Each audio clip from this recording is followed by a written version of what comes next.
अस्सलाम वालेकुम प्यारे आका। वालेकुम अस्सलाम। अजीम उल हक साहब। जी जी फरमाओ, क्या कहते हैं अजीम उल हक? प्यारे आका, खाक सर का सवाल है कि हुजूर को रोज़ाना हज़ारों की तादाद में इंतज़ामी और दुआएं खुतूत मौसूल होते हैं, तो तमाम खुतूत हुजूर अनवर के सामने किस तरह पेश होते हैं और हुजूर इतने मसरूफ़ रहने के बावजूद भी किस तरह इन खुतूत का मुलाहिज़ा करते हैं? आपको उसमें मेरी मेज़ नज़र आ रही है इस वक्त? इसमें फ़ाइलें पड़ी नज़र आ रही हैं? जी हैं? 1 2 3 4 फाइलें पड़ी नज़र आ रही हैं और 5वीं मेरे सामने पड़ी हुई नज़र आ रही है। हैं? बस ये सारे खतूत हैं।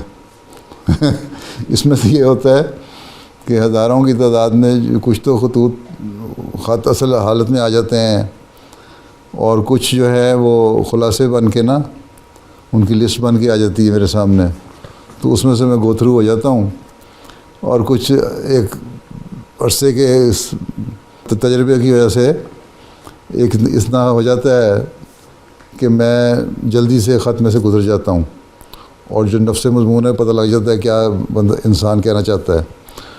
तो अल्लाह ताला मदद करता है और अल्लाह के फज़ल से हो जाते हैं। रोज़ाना डाक जो लिखने दस्तों से मेरे ख़त जाते हैं वो भी 300-400 होते हैं और जो आने वाले होते हैं वो बेशुमार होते हैं।